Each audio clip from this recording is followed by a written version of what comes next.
Hi, my name is Nora Gelprin. I work at Advocates for Youth.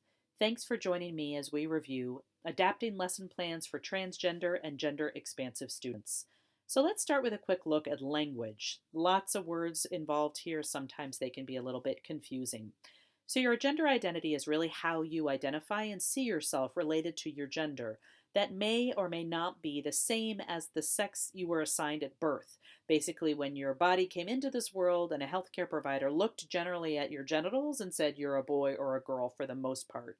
For people for whom their sex assigned at birth is the same as their understanding of their gender or their gender identity, they would then be considered cisgender. For someone that those two things don't line up, or there's not alignment between their sex assigned at birth and their understanding of their gender, they may have an identity that is called transgender or perhaps gender expansive. Here's one way to look at how this technology interacts.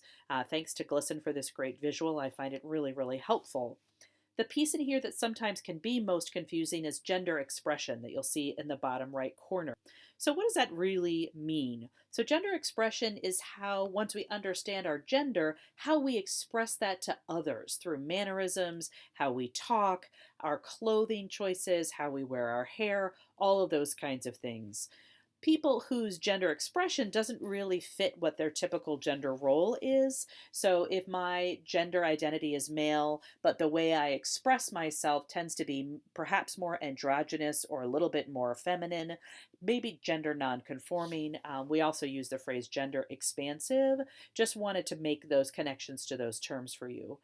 We should never make assumptions that just how someone expresses themselves has anything connected to their gender identity. There could be someone who identifies as cisgender, who's maybe male, who was male assigned at birth, who then wears nail polish and has long hair and has both ears pierced. So we wouldn't want to make any assumptions about their gender identity based on how we see their gender being expressed. So then how do we know how many young people really identify as transgender?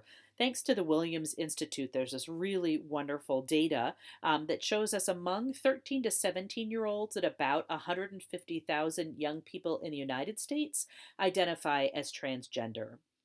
We also know related to schools, thanks to Glisten and some really great research that they did among almost 300 transgender young people in grades 7 through 12, that more than 8 out of 10 felt unsafe at school. The vast majority had been verbally and or physically harassed by their peers, and as a result are much more likely to cut class or even skip school compared to their cisgender peers. We also know, according to this data, that they're hearing remarks much more frequently from other students as well as from school staff related to their gender identity. We know that they're also experiencing bias when it comes to either around sexism, racism, or homophobia from both school staff and students.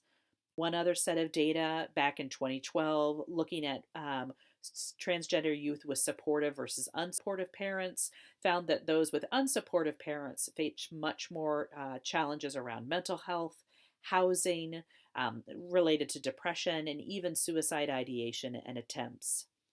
Lastly, just to focus in on gender expansive youth, if you look right at the middle column there, where young people who identify equally as feminine and masculine, you'll see that they have the highest rates of those students attempting suicide based on their gender expression and their gender identity. So we know that this is of great concern for all of our young people because they're really at disproportionate risk for a lot of negative health outcomes, the most serious of which is suicide.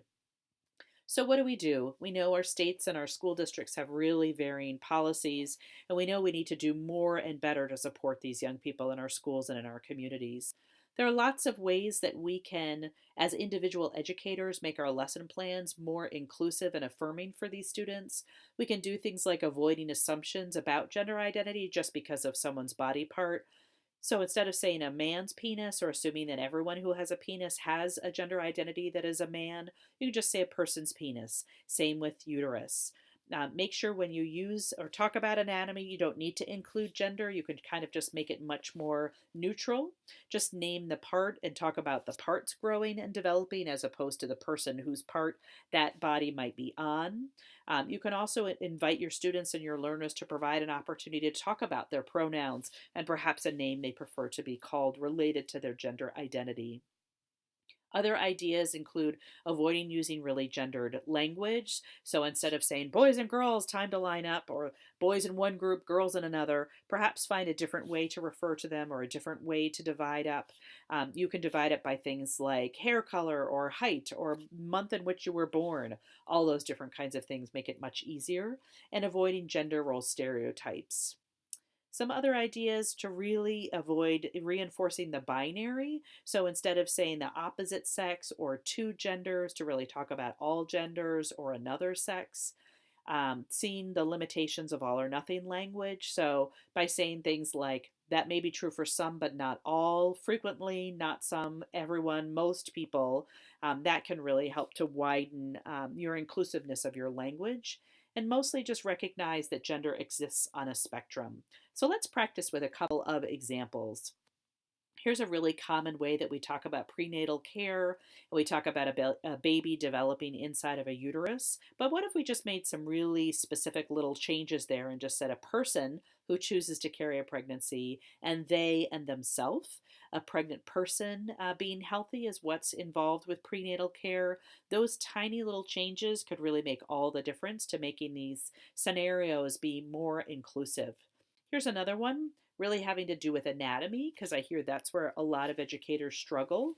So instead of saying all girls, how about we say most girls, covering the vagina instead of her vagina, or a person cannot tell if someone has used a tampon.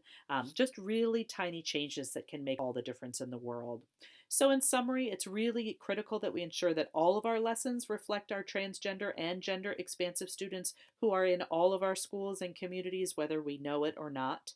It's really important to check with our district and state policies to make sure that any adaptations we're making to our lesson plans don't violate any particular state policy or law.